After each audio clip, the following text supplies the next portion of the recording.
Acceptation de faire l'interview. Alors, pour dire un peu aux auditeurs, t'en es maintenant à l'auto-coaching 2, d'accord? C'est ça, ouais. Donc, t'en es pratiquement, t'arrives à la fin de la formation. C'est ça. Ok, puisqu'après, il y a le module 4 et il y a l'auto-coaching 3.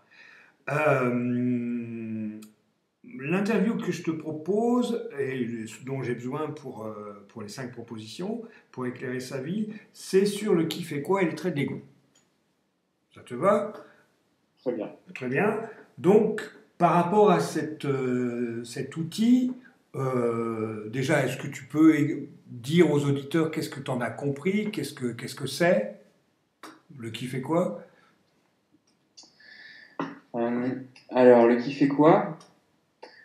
En fait, c'est donc pour moi, de ce que j'en ai compris, c'est repérer des facettes, en fait, des facettes de ce qu'on pourrait dire notre personnalité, notre ego. Oui. Et en fait, l'outil permet en fait de mettre en évidence ces facettes et de pouvoir laisser passer ce qui est attaché. Donc ce qui peut être des expériences, des situations dans lesquelles on retrouve cette facette, et du coup de libérer des choses ancrées qui bloquent en soi, quoi. Ok. Bon, bah, tu pratiques ça, tu apprends à le pratiquer en ce moment. Euh, Qu'est-ce que tu peux en dire? Qu'est-ce que ça t'a apporté dans ta vie, personnellement? Autant de l'apprendre et de le pratiquer aussi avec moi dans les séances, puisque moi je l'ai employé dans les séances qu'on fait ensemble. Ouais. Je trouve ça très efficace. Ça met ça met en évidence du coup comme je disais tout à l'heure, des facettes qu'on peut avoir. En fait, on se rend compte qu'on a finalement multiples facettes, des masques en fait qu'on utilise pour comme défense pour se protéger de l'extérieur ou se protéger de la vie qu'on ne veut pas écouter en nous, du vide. Et en fait, ça met vraiment face à face avec ça. Et je trouve l'outil très efficace du coup pour libérer ce qu'il y a à libérer. Vas-y. Est-ce que tu as remarqué ce que ça t'avait apporté dans ta vie?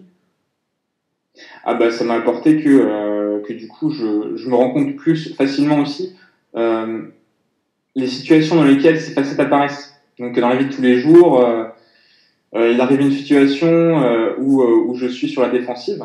Mhm. Il y a quelque chose, du coup il y a une défense qui monte. Et là Mhm. je me rends compte en fait à quoi c'est lié. Parce que du coup je l'ai probablement travaillé avant. Ouais, ouais. Ou alors je me dis ah tiens ça c'est quelque chose que je pourrais travailler. Ok, ouais. Ouais, que c'est Et le fait de l'avoir travaillé par rapport à quand une défensive, une protection monte, qu'est-ce qui se passe alors? ah bah c'est plus léger. D'accord. C'est Donc plus tu veux léger dire. parce que si c'est quelque chose que j'ai déjà travaillé, déjà il y a le fait de se rendre compte, mais il y a aussi le fait d'avoir déjà lâché des choses dessus. Ouais. Ben, ça, Donc tu es c'est moins vachement pris. moins violent. Et ouais, c'est ça. Je me laisse moins agripper Ouais. par le truc. Parce que sinon, bah ouais, je me laisse agripper, je pars dedans, et puis je me laisse complètement contrôler par mon passé, par mon ego, alors qu'en fait, si ça a été travaillé, Mhm. ben c'est beaucoup plus court. La tension qui vient et enfin, le fait de se laisser agripper par le truc, en fait, c'est beaucoup plus court. Est-ce que tu as remarqué si ça avait changé des choses dans tes rapports avec les autres?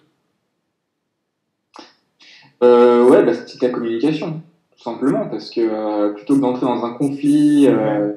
un conflit d'ego, c'est moi qui a raison, et puis machin, et puis tu m'as fait ceci, tu m'as fait cela, enfin, ça coupe le cercle de victime, sauveur, bourreau, Mhm. et on dit, ah tiens, ok, déjà j'accepte mieux ce qui passe en moi, Mhm. je laisse circuler, et après je peux continuer une communication plus normale avec quelqu'un, alors que ça aurait pu être quelque chose de violent, en fait. Mhm. Et est-ce que ça a changé quelque chose dans le rapport à toi? Dans l'acceptation de ce qui est réveillé, tout Ok, simplement. ouais, d'accord. Euh, quand il y a des choses qui montent, ben, j'accepte plus facilement de les écouter, de les laisser vivre et de les laisser passer. Ok. Et ça te donne quoi de faire ça?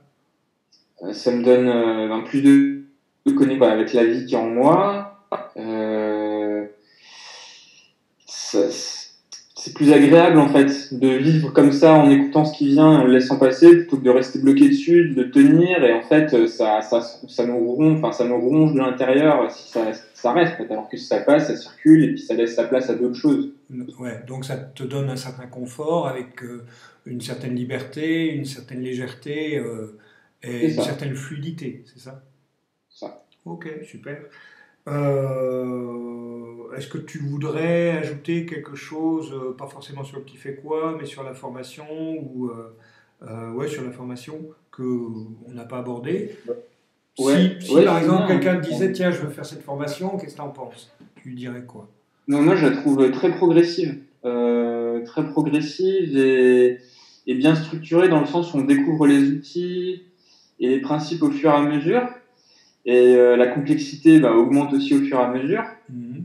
Mais ça fait on se prépare petit à petit à pouvoir entrer dans des choses plus conséquentes et à écouter les choses passées ou des choses qui sont réveillées qui sont plus dures dans un certain sens, plus dures à entendre, Mhm, mhm, mhm. plus dures à faire face.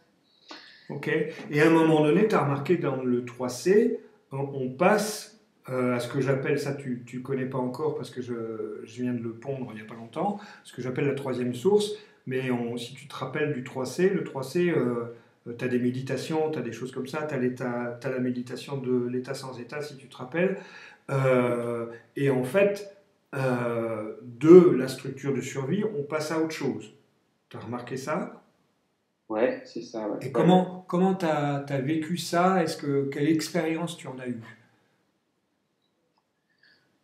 En- Même si elle reste encore à faire.